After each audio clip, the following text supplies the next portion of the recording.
come down a ways from the hills and form in the rigid line of a phalanx for battle.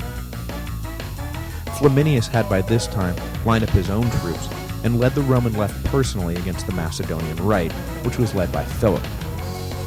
The Macedonian right, with the high ground in their favor, was proving more than a match for Flaminius, but the Macedonian left was having a difficult time lining up on the broken ground, and the Roman right was able to smash through the line before it was formed. At this point, an unnamed Roman officer, on his own initiative, ordered a group of maniples under his command to wheel around and attack the rear of Philip's army.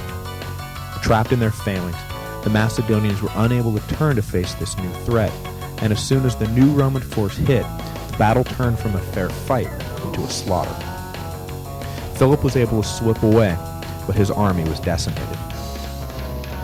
The Roman maniples, which formed quicker on rough terrain and were capable of independent action, proved superior to the Greek phalanx, which was only effective on the right terrain, and even then, only if given enough time to form properly. And, of course, once a phalanx was flanked, that's all she wrote. The structural advantage of the Roman maniple system was the decisive element of the battle, which in time would come to symbolize more than just a tactical victory, but mark a critical turning point in history. In a clever move born out of necessity, Flaminius announced that the Roman legions would not garrison Greece. Greece was free, he declared, much to the relieved ears of the Greeks. The truth was that the Romans had not the men nor the money to occupy Greece, but of course the Romans sold the absence of an occupying army in the loftiest moral terms. The Greeks, proud of their historical liberty, were more than happy to go along with the Roman story and thanked Flaminius for setting them free. It would prove to be a peculiar form of freedom, as the Romans had no intention of just allowing the Greeks to go off and do whatever they want. To the Romans, a freed slave still had obligations to his former master. The Greeks, who thought they really were free, began to chafe under the demands from Rome for tribute.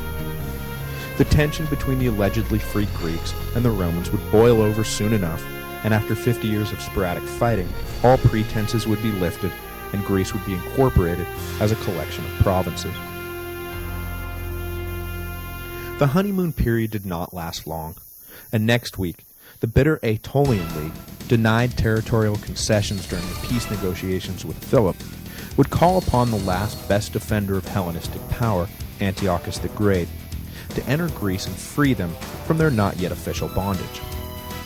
The war with Antiochus would draw the Romans further east, where they would run smack into an enemy they thought they had driven off forever, Hannibal the Great and Terrible.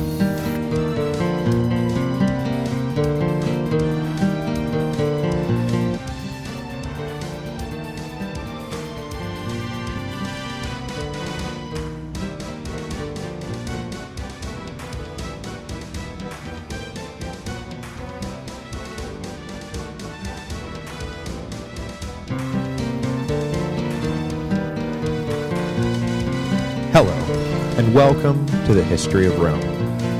Episode 25, The Syrian War. Last week, Rome was drawn into the thick of Greek politics and emerged from its brief war with Philip of Macedon, the leading power west of the Aegean.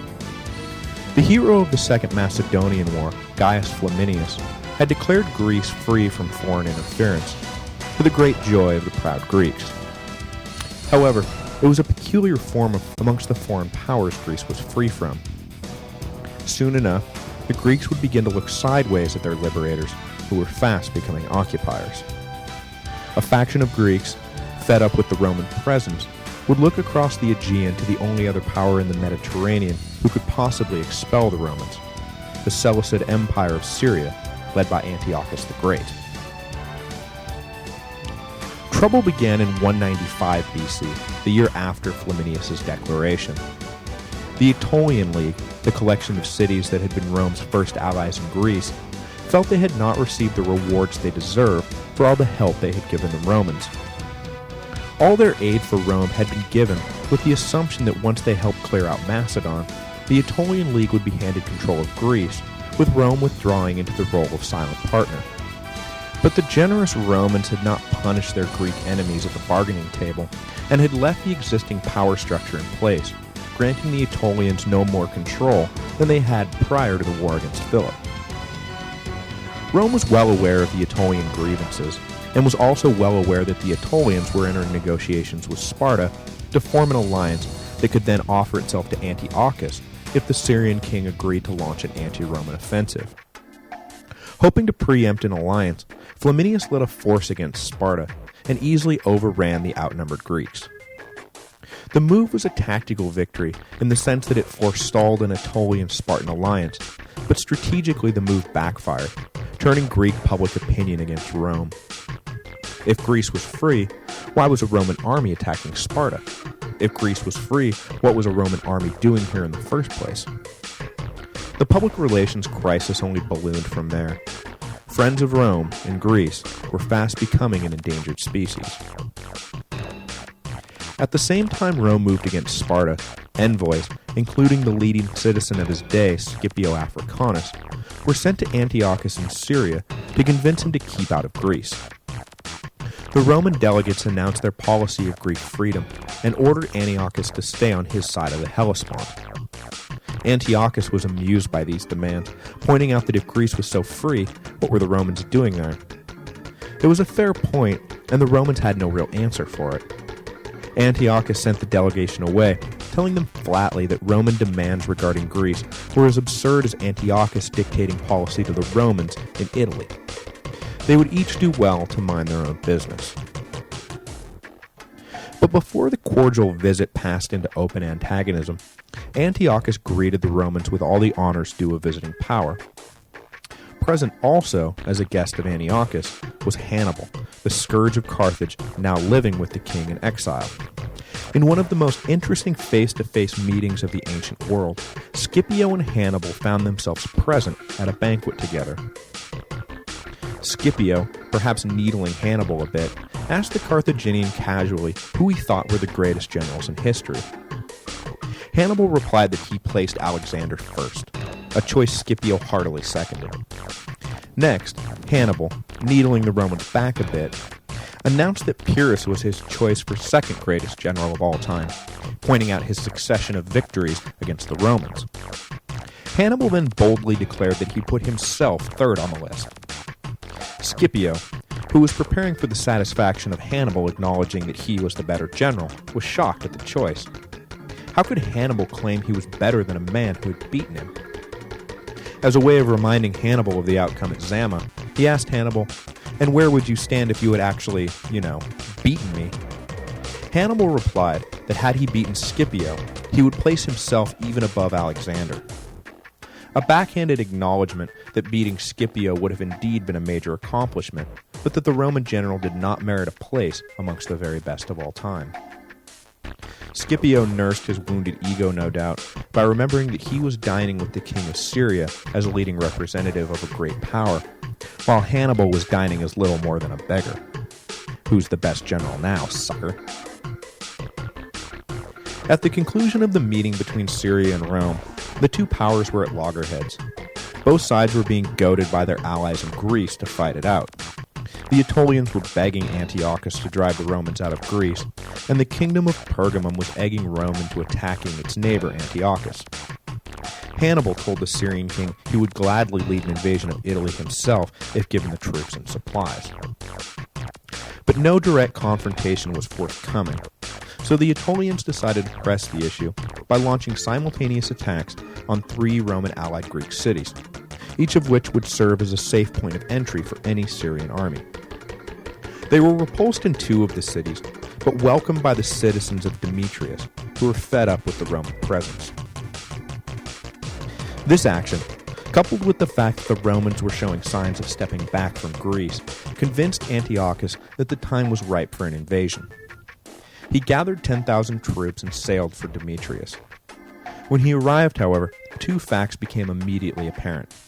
First, the Aetolians had painted a somewhat misleading picture of the reception Antiochus would receive. Greeted not as a welcome liberator, Antiochus was treated as just another foreign invader and found the gates of Greece closed to his army. Second, Roman interest in Greece was waning only as long as no other power stepped into the vacuum. The arrival of the Syrians triggered an immediate Roman response. 2 legions were mustered and sailed for Epirus, where they landed and began a march straight for the invaders, who were camped on the Aegean coast. At the same time, the Achaean League, a rival confederation of the Aetolians, declared for Rome and joined the legions. Antiochus and his 10,000 were facing an army that had grown to more than double that size. Knowing he had miscalculated, but unwilling to simply run for it, Antiochus looked around for a nearby spot where the clear numerical superiority of the Romans would be negated, and settled on the most famous bottleneck in history, Thermopylae. 300 Spartans had stood against 2 million Persians, right? So 10,000 versus 20,000 would be a pretty safe bet. Except the Syrians were not the Spartans, the Romans were not the Persians, and everyone and their mother knew by now. It may have looked good on paper, or I guess I should say papyrus, but when the Romans arrived, this battle of Thermopylae had none of the luster of the original. Roman victory was quick and decisive. Antiochus fled back across the Hellespont, and the Romans, smelling blood, came fast on his heels. The one lasting legacy of this battle of Thermopylae was the entrance of Cato the Elder onto history's stage. The man who would dominate Roman politics for the next 50 years made a name for himself leading the charge around the rear of the Syrian army that proved to be the critical maneuver of the battle. Cato, the great conservative of his time, would be the leading defender of old Roman virtue and find himself constantly at odds with Scipio Africanus, who represented the modern Roman man, Hellenized and worldly. Cato fought a losing battle against the evolution of the Roman character, but was idolized by future generations who longed for the simple stoicism of a now largely mythical golden age they held out in contrast to the modern corrupt state they lived with. In 190 BC, adopting a clearly aggressive stance toward Antiochus, the Romans elected as consul Gnaeus Scipio, the brother of Scipio Africanus, and sent the 2 brothers to Greece to pursue what policies they would. The Scipiones, notoriously bold, did not waste time and took their armies across the Hellespont, leading the Romans into Asia Minor for the first time.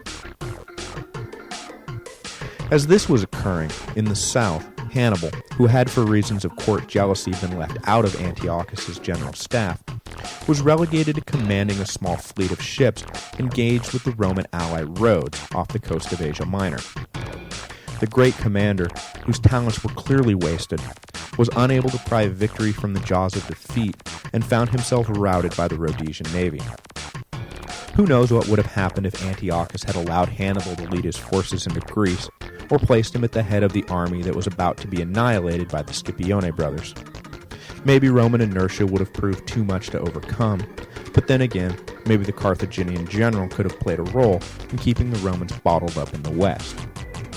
Certainly, leaving Hannibal on the bench was not a move that served Antiochus well.